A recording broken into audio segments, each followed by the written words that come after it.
My partner repeatedly accused me of being unfaithful and even threatened to end my life if I ever betrayed him. Alarmed by online advice warning me of danger, I fled with police assistance, leaving nearly everything behind. I'm a 25-year-old woman, and my boyfriend, whom I'll call Ethan, is 28. We've been together for years, deeply committed, with plans to get engaged this summer after I finish my second college degree. We've been envisioning our wedding, dreaming about our honeymoon, sketching out our future home, and discussing the family we hope to build one day. It's clear our relationship is serious, and we share a profound connection. But our pasts have made things challenging. Both of us carry heavy emotional baggage. My childhood abandonment issues and his trauma from abuse by his father, sibling, and former spouse, all of whom hurt him physically and emotionally. Ethan is incredibly kind and supportive most of the time, always encouraging my success and happiness, which makes his darker moments so jarring at times. Ethan transforms into someone unrecognizable, like a switch flipping. I understood when he requested a prenup. His ex-wife took everything, leaving him destitute for months. I empathize when he withdraws during my stressful moments, knowing his father lashed out during tense times. But lately, his behavior has crossed into unsettling territory. Roughly every 2 weeks, Ethan questions if I'm being unfaithful.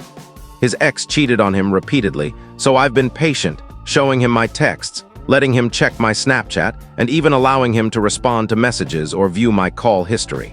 Sometimes, though, his accusations escalate. A few months ago, he insisted I was cheating because he found a takeout bag in the trash with leftovers suggesting a meal for 2 from a restaurant he didn't recognize. I explained it was from a lunch with my sister, showing him an Instagram post of the meal and a photo of us together to calm his suspicions. Another time, he claimed he saw a photo on a dating app of me in my underwear at someone else's house. When I asked to see it, he said it was deleted and admitted it only showed from the shoulders down. I offered to let him inspect my entire wardrobe to prove it wasn't me. He eventually recalled that the woman wore a black bra, which I don't own since I prefer white shirts, and he backed down. But the most alarming incident happened recently. Midterms had me stressed, studying late in the library's same window spot. Ethan would bring me food and help with flashcards, but my withdrawal under pressure made him increasingly anxious.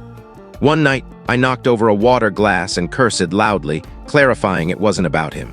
Yet he accused me of taking my stress out on him, becoming distant and irritable. The next day, while I packed boxes to ship to my parents, loud music blared from the kitchen. Ethan was cooking dinner alone, something we always did together. I tried to join, but he rebuffed me, accusing me of rudeness. Despite my apologies, he clung to perceived slights, leading to a heated argument where I yelled that he was making my life miserable, and he hurled insults, calling me cruel names. I called him immature, and he stormed out to buy cigarettes. I left for the library, staying until 2 a.m. When I returned, I found our front window smashed, terrifying me.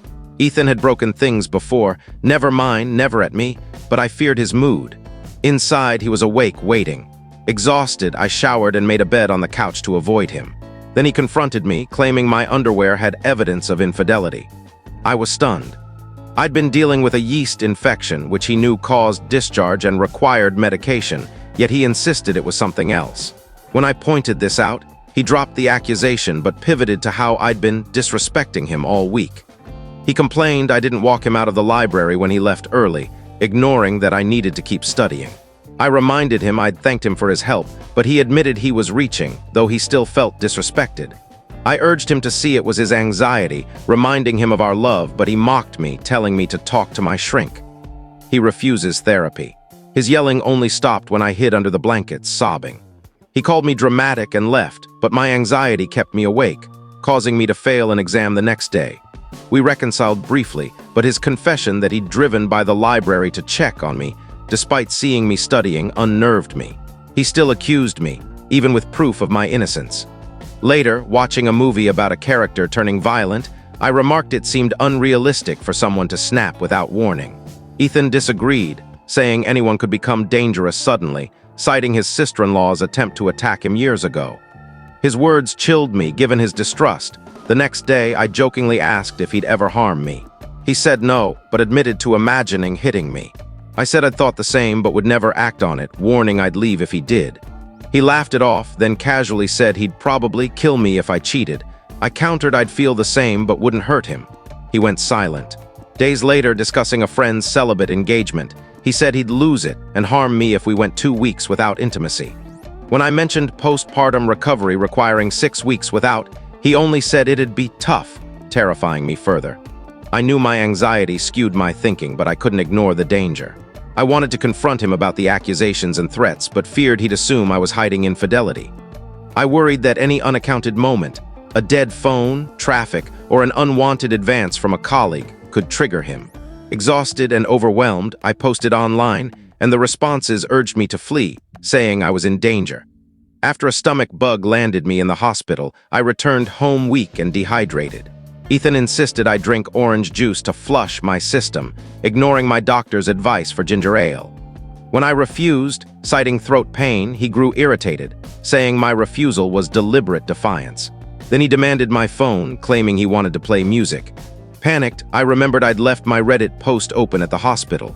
As he searched my purse, car, and jacket, I lay still, terrified he'd find it. Thankfully, my phone was on vibrate, and he only saw my blank home screen. He played music and retreated to the computer room. I passed out from exhaustion. When I woke, Ethan was drinking, upset about his parents discarding his childhood belongings. I expressed sympathy, but he fixated on the orange juice again, implying I rejected his advice to spite him. When I retched from drinking it, he briefly checked on me but left me in pain, returning to his videos. That night, I resolved to escape. The next morning, I visited my therapist in crisis, explaining everything. He connected me with a university domestic violence program. Though I resisted the victim label, I accepted help. A compassionate advocate and armed officer guided me through the next hours, offering food and kindness. With police escorts, I returned to our apartment, grabbing clothes, photos, and essentials while sobbing. A note from Ethan on the fridge, "Dogs fed, pooks medicated, love you," broke me further. I left behind my gaming PC, my father's handmade bookcase, my plants, and cherished mementos, taking only what fit in a duffel bag. My dogs, stressed by the chaos, came with me at the police station. I planned my next steps. I called my dad, who invited me to join my parents' camping trip, far from Ethan. I sent Ethan a text saying I felt unsafe, needed space, and would contact him when ready. His heartbroken calls and texts flooded in, but I answered one, reiterating my stance. When he accused my therapist of interfering, I warned the center. Ethan's threatening call triggered a lockdown, endangering others and deepening my guilt. My parents welcomed me, though my mom sympathized with Ethan, believing he was good for me despite his controlling behavior. Her own traumatic past made her dismissive of my fears, urging me to support him. I refused, knowing he wouldn't accept help. The hardest moment was surrendering my dogs to a kennel, as my new housing didn't allow pets. A friend, Sarah, briefly took them, but one dog's stress-induced illness overwhelmed her. I paid for a high-end kennel with play areas and beds, but leaving them shattered me now in a new apartment. I've changed my appearance and carry a stun gun for safety. Sarah, despite scolding my choices, supported me, joking about my situation resembling a thriller movie. My dad reported Ethan's threatening message to their business line, prompting me to file a restraining order. Writing this helps me process the chaos. I'm grateful to online strangers whose warnings saved me. I'm a real person who loves sewing, nature documentaries, gaming, and gardening with a history of depression and anxiety.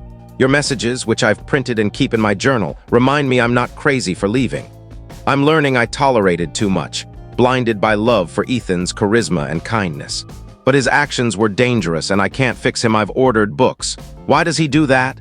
The Gift of Fear and Safe People, and will continue therapy to heal and avoid repeating this cycle. Thank you for caring. Your words gave me strength to save my life.